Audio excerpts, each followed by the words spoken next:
Hello friends, welcome to DCC studio. সাথে আছে মোহাম্মদ শরীফ। আবার চলে আসলাম আপনাদের মাঝে অ্যাডোবি ফটোশপের নতুন একটি ভিডিও নিয়ে।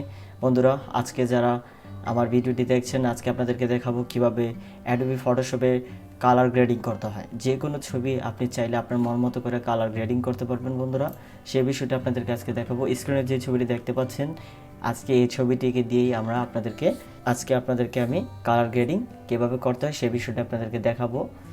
বন্ধুরা, প্রথমে বলে রাখি, আমি কিন্তু অ্যাডোবি ফটোশপ 2022 ভার্সনটি ইউজ করছি। অ্যাডোবি ফটোশপ সিসি ইউজ করছি। আপনারা যদি কালার গ্রেডিং করতে চান, আপনাদের প্রয়োজন হবে অ্যাডোবি ফটোশপ সিসি 2023 বা 2022 বা 2020, যে কোনো একটি অ্যাডোবি ফটোশপ হলে হবে, কিন্তু আপডেট ভার্সন হতে হবে সিসি ভার্সন। চলুন বন্ধুরা, কথা না বাড়াই। এখন আমি আমার যে স্ক্রিনে ছবিটি দেখতে পাচ্ছেন, দেন এখান থেকে আমি আমার যে মেন ছবিটি আছে, একটি ছেলে একটি মেয়ে দাঁড়ানো আছে, দেন এই ছবিটিকে যদি আমরা হাইড করে দেখাই, দেখতে পাচ্ছেন আমি কিন্তু আগে থেকে এটাকে ক্রপ করে রেখেছি। ঠিক আছে, আমি আগে থেকে ক্রপ করে রেখেছি। কিভাবে একটি ছবি অটোপাত করতে হয় সে বিষয়ে একটি টিউটোরিয়াল বানিয়ে চাইলে আপনারা দেখে আসতে পারেন। এখন আমরা আমাদের যে মেন ছবিটা আছে এটাকে হাইড করব বা হাইড বা শুরু রাখি। দেন তারপরে আমাদের লেয়ার্সে চলে যাব। লেয়ার্সে যাওয়ার পরে এখানে আমাদের যে ব্যাকগ্রাউন্ডটি আছে, দেন ব্যাকগ্রাউন্ডটিকে সিলেক্ট করে আমি সোজা ফিল্টারে চলে যাব। ফিল্টার থেকে আপনি যখন ফিল্টার আসবেন, দেখবেন এখানে ক্যামেরা র ফিল্টার, এটাতে ক্লিক করবেন। দেন একটু ওয়েট করতে হবে। হ্যাঁ, চলে আসলো বন্ধুরা আমাদের ক্যামেরা র ফিল্টার। দেন এখান থেকে চাইলে আপনারা আপনাদের মন মতো করে কালার এডিট করতে পারবেন। সো কীভাবে জিনিসটি করতে হয় সেই বিষয় নিয়ে আপনাদের কাছকে দেখাবো। ভিডিওটি অবশ্যই কন্টিনিউ করতে হবে। যারা নতুন গ্রাফিক ডিজাইন শিখছেন, অবশ্যই তাদের জন্য জিনিসটি ইম্পর্ট্যান্ট। ঠিক আছে, একটা ছবি কালার গ্রেডিং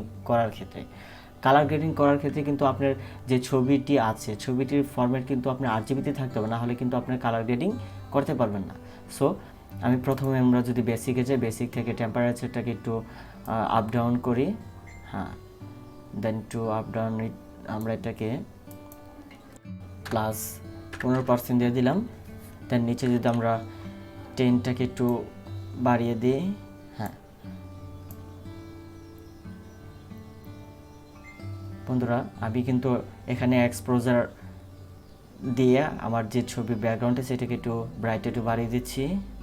দেন তারপরে আমরা কন্ট্রাস্টে চলে যাব। কন্ট্রাস্টে গিয়ে দেন এটাকে একটু যদি আমরা প্লাস করি, হ্যাঁ ভেরি গুড দেখা যাচ্ছে। দেন এখন যদি আমরা একটু হাইলাইটসটা যদি একটু কমিউনিকেশন করি, একটু টিপ করে দিই। দেন এখান থেকে আমরা শ্যাডোটাকে একটু কমিয়ে দিই। শ্যাডো যেটা আছে শ্যাডোটাকে একটু কমিয়ে দিলাম। দেন এবার হোয়াইটটাকে একটু কাজ করি, হোয়াইটটাকে একটু কমিয়ে দিই। দেন এখন আমরা এখান থেকে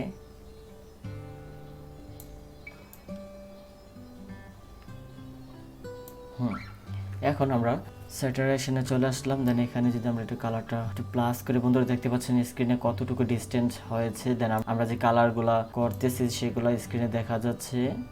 দেন আমি যেভাবে করতেছি, দেন এইভাবে আপনারা চাইলে করতে পারেন, বা আপনার মন মতো চাইলে এখান থেকে আপনারা কাজ করে নিতে পারেন। এখানে কিন্তু আপনাকে সব ধরনের ফ্যাসিলিটি দেওয়া আছে। ঠিক আছে, আপনার অবশ্যই নিজে নিজে এগুলো দেখবেন। আমি আপনাদেরকে জাস্ট দেখানোর জন্য দ্যাটস ইট। আমরা একটু ব্লুটাকে একটু কমিয়ে দিই। Very good. এবার রেডটাকে যদি একটু কাজ করি আমরা, এবার হোয়াইটটাকে হালকা একটু কমিয়ে দিই, তো বেশি তো প্রয়োজন নেই। দেন ওকে, এখন আমরা যদি এখানে আসি, দেন ডিটেল থেকে যদি আমরা একটু স্পার্কলিং যে অপশনটা আছে, দেন এটাকে যদি আমরা একটু স্কোর করি, হ্যাঁ একটু সেপারেশনটা একটু বাড়িয়ে দিই। দেন হ্যাঁ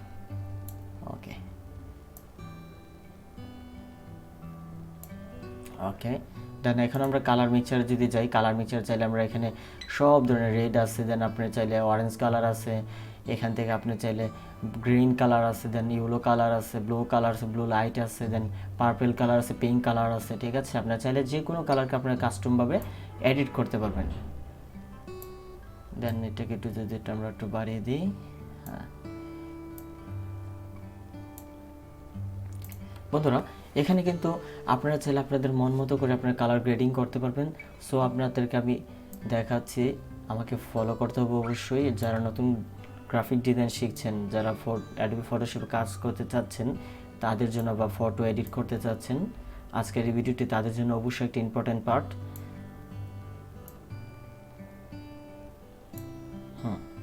এখন আমরা যদি অপশনে যাই, দেন এখান থেকে ডিস্ট্রিবিউশনটা যদি একটু কার্ভ করি, বন্ধুরা এই ডিস্ট্রিবিউশন হচ্ছে আপনি চাইলে ছবিটাকে একটু বাহিরের দিকে নিয়ে আসতে পারেন বা ভিতরের দিকে আপনি একটু শেপে ইফেক্ট ইউজ করতে পারেন।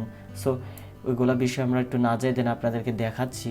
হ্যাঁ, চাইলে আপনারা কিন্তু এখান থেকে আপনার কালারটা আপনাদের মতো অপাসিটি, ঠিক আছে, এগুলো বাড়িয়ে নিতে পারেন। এখান থেকে আমার এগুলো দরকার নেই, সেজন্য একটু ফেলে দিলাম।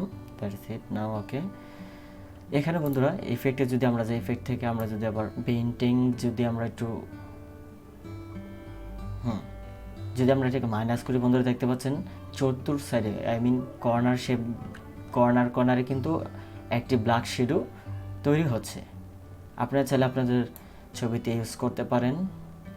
দেন এ হচ্ছে বন্ধুরা আজকের এই বিষয়। দেন আমি এটাকে একটু জিরো করে দিলাম, এটা আমাদের প্রয়োজন নেই। এখন যদি আমরা ইন্টারপ্রেস করি, বন্ধুরা দেখতে পাচ্ছেন স্ক্রিনে যে ছবিটা দেখতে পাচ্ছেন, এটা কিন্তু আমরা কালার গ্রেডিং করার পরে আসছে, আই মিন কালার গ্রেডিং করার পরে জিনিসটা আমরা পেয়েছি। সো বন্ধুরা আশা করি আপনারা বুঝতে পেরেছেন কিভাবে একটি ছবি অ্যাডোবি ফটোশপে কালার গ্রেডিং করতে হয়। পরবর্তী ভিডিও দেখার জন্য অবশ্যই আমাদের চ্যানেলটি সাবস্ক্রাইব করবেন। আর ভিডিওটি যদি অবশ্যই আপনাদের হেল্পফুল হয়ে থাকে, একটা লাইক, একটি কমেন্ট, একটি সাবস্ক্রাইব আপনাদের কাছে আশা করছি। সবাই ভালো থাকবেন, সুস্থ থাকবেন, ধন্যবাদ।